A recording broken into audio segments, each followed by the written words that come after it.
This is a work of fiction. Any resemblance to real persons, living or dead, is purely coincidental, while all reference to locations, historical events, and climatic conditions are real. I can't sleep at night. If Horacio isn't who he says he is, where have I ended up? I need to try to devise a strategy. After all, who assures me he doesn't have malicious intentions or is trying to mislead me? What if Horacio made everything up? The questions, the answers, the contacts. In all the places we've already been, who guarantees he made all the phone calls I asked him to make? Fedri tells me to keep calm. There are two hypotheses. The real Horacio may have had another commitment, another job as a guide on the same day of my arrival in Maputo, and he asked a friend to replace him to avoid losing a client. Okay, that could make sense. We all need money, but why pretend to be someone else? Second hypothesis. Someone knew about my arrival in Maputo and is trying to deceive me, to lead me astray. Terrifying. I can't even think about it. It would be terrible. Where have I ended up? I try recalling the things we did and said together. The answer to what he's doing could be there. Fedri keeps telling me to be cautious. There's no reason to come out in the open prematurely. I have to be patient, be sure of my conclusions, and continue to play along. Easy for him being on the other side of the world while I'm here, sweating in the heat without understanding a single word of Portuguese. If someone wants to mislead me, that someone also knows where Tina ended up, knows what happened to her, which is even more chilling. And what the hell could have happened to her if there are people who want to hide everything to the point of trying to mislead and hinder me? My name is Damiano. I'm 26 years old, and I bet I'm getting myself into something bigger than myself. Kill Me Now. Episode 5. The Split. April 7. I write to Horacio, the fake Horacio at this point. I tell him that I've been sick all night, maybe from the matapa I ate, and I arranged to meet him the next day. I spent the afternoon locked in my room, scrolling without really knowing what to do.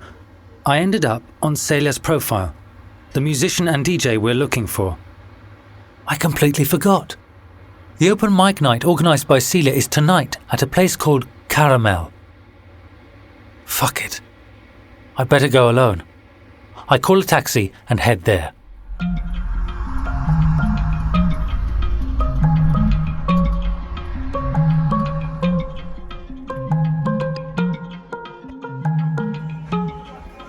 The place is small and it doesn't take me long to find her.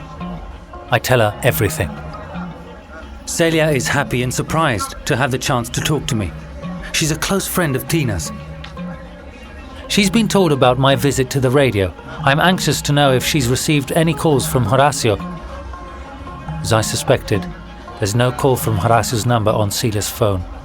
She shows me. She also shows me some photos with Tina.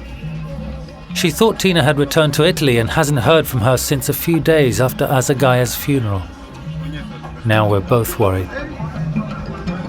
Celia immediately sets up a WhatsApp group with other friends, other contacts. The network expands, but the answers are the same. Hasn't she returned to Italy? Hasn't she already left?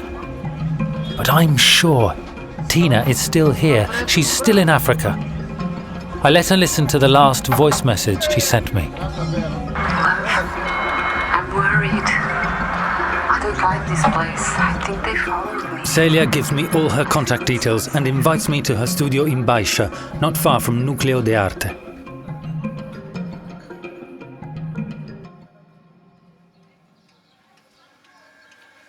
The following morning, I have an appointment with Horacio, the fake Horacio, in Campigno di Mafalala, a stone's throw from my room inside the museo. The Campino is always crowded. There are kids playing soccer every hour of the day, and chopella drivers and motorcyclists stop by to chat and loiter. Along the entire perimeter of the field, there are murals dedicated to the great figures born and raised in Mafalala and who have gone to conquer the world. Eusebio, who from this field went on to play to Benfica and the Portuguese national team, and the bullfighter Ricardo Chibanga, the first ever black bullfighter. An incredible story that took him to the most important arenas in the world and made him an idol and friend of people like Picasso, Dalí, and Orson Welles.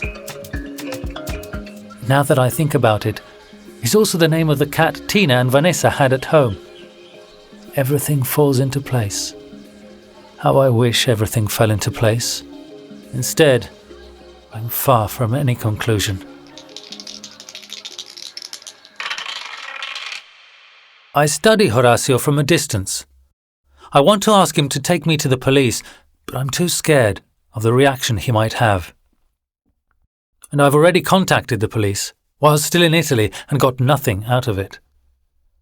I'm on my own and don't want to expose myself yet. Maybe the officers at the station could tell me if anyone reported Tina missing in the last few days. Family, friends. A world I'm completely disconnected from.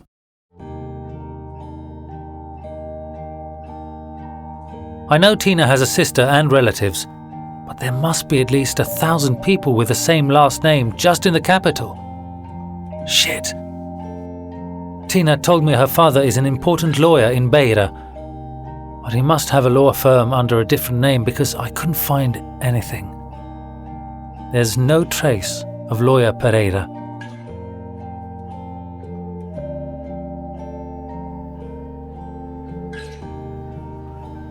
No one seems to have ever seen or remember her face, and Tina's name, Tina Pereira, doesn't appear in any archive here. Horacio takes me back to Beira, first to the train station, but no employee recognizes Tina's face. Then to Rua de Mesquita, the street where you find prostitutes. Nothing there either. No one has ever seen her. Not far away is the Praça dos Trabalhadores. Horacio wants to go talk to a friend of his. The traffic's terrible, and I struggle to hear what they're saying. The guy has a stall. He sells eggs individually, hard-boiled eggs, but you can also buy cigarettes by the piece. I don't like the way he throws glances at me, but I obviously now suspect everything, and I have to constantly watch my back. There are people everywhere coming and going. Horacio talks to some women, shows them Tina's photo, but, as expected, nothing interesting comes up here either. We're about to leave the square when we see about 30 people approaching. Mozambicans carrying German flags. What's going on? Horacio bursts out laughing. They're the Germans, he says. The Made in Germany. He explains that after the 1975 revolution, the Portuguese colonists abandoned the country en masse. Mozambique suddenly found itself without doctors, mechanics, professionals. So, Frelimo began sending young students and workers to Cuba, East Germany, and the Soviet Union, all countries of the communist bloc. These people lived in Germany for years. Mozambique had debts of hundreds of millions with East Germany. The agreement was simple. The DDR would pay 40% of the Mozambican workers' salary, while the rest would be automatically transferred to the government of Maputo to then be paid to the Mozambican workers upon their return to the country. This money was never returned.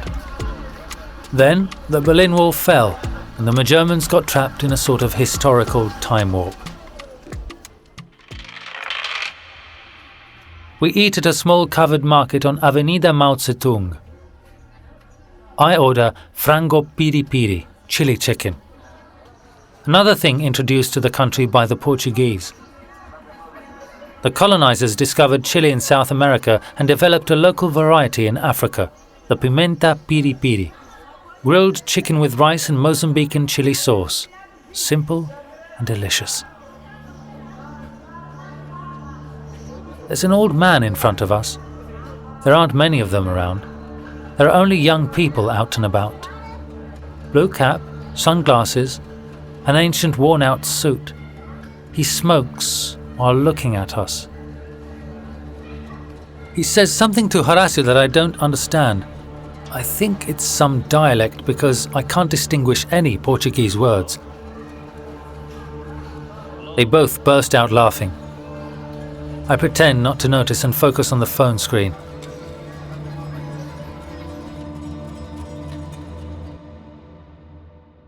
The situation starts to get complicated when Horacio suggests going to Estrela. It's not far from here, he tells me, but we have to keep our eyes open. Estrela is Maputo's black market. You can find everything there. Computers, weapons, phones, tablets, cameras, alcohol and contraband cigarettes, any type of drug, bathroom accessories, jewelry, watches, all stolen. Even the cars parked along the street and the chopelas at the market's entrance are for sale. I don't know what to do. Horacio says he knows a couple of people who have a stall there and might tell us something. Or maybe Tina's phone might turn up. What model was it? I buy some time going to the bathroom. I Google Mercado Estrella Maputo. The first thing that comes up is a video of a shootout taken from a terrace. I send a message to Fedri and one to my new contact, Celia, the musician friend of Tina's. I don't trust Horacio, and I don't know what to do. I buy more time. Then Celia replies, "I'm coming to get you." But when I come out of the bathroom, Horacio is already there waiting for me, leaning against the wall. He smiles, tells me that fortunes are made at Estrella on certain days. I feel the phone vibrating in my pocket. I quickly tell Horacio that I have to run. I try shaking him off, telling him I have an appointment with an Italian friend of mine, and without even giving him time to reply, I start walking briskly in the first direction I find. I hear Horacio calling me several times, but I don't stop. I take out my phone and pretend to be conversing with someone. I keep walking quickly, then running, without stopping. I keep going straight ahead without stopping until Celia comes towards me. Whew. Oh my God.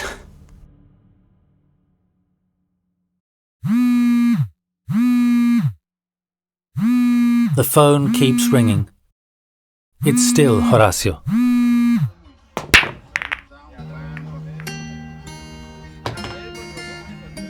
There are billiards in every hole, in every corner of the country, in every remote bar. In Mozambique, it's a very popular game, one of the few things I have liked so far. Celia bursts out laughing and throws me a cue stick. Mozambique is a very welcoming place. According to her, I'm the one who's got it all wrong. We order 2 beers. Whoever loses pays, Celia jokes. I tell her everything that happened to me, about my doubts about Horacio, about all these days spent with him, that now seem a waste of time. Celia doesn't give anything away, but she says that the first thing she would do is find Tina's family. How's it possible that in Italy no one has her parents' contact details?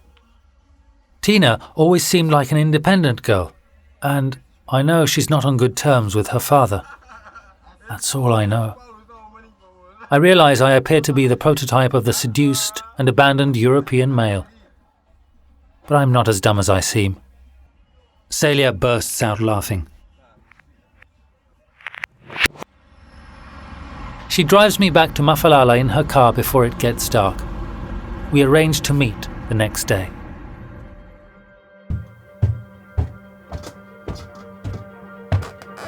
When I go back upstairs to my room, I find the door ajar. Inside, everything's turned upside down. Someone has entered while I was in town. I immediately check the inner pocket of my suitcase. The money is all there. Even the medicine I brought with me. No one has touched anything. I searched the room thoroughly, but it doesn't seem as though anything's missing. Wait a minute. In the suitcase, I also had the folder with everything, the printouts of Tina's mailbox emails. I look under the table, behind the bed, in the bathroom, on top of the wardrobe. Damn it! Gone, without a trace. What the hell is going on? Then the phone rings. It's Celia.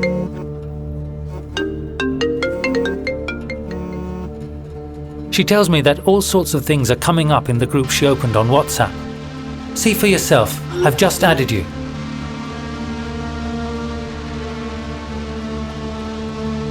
In the group, they've reconstructed the movements of the last few days. There are photos, the places she's been seen at. Then Celia pauses, chilling me to the bone. Damiano, we believe Tina has been kidnapped.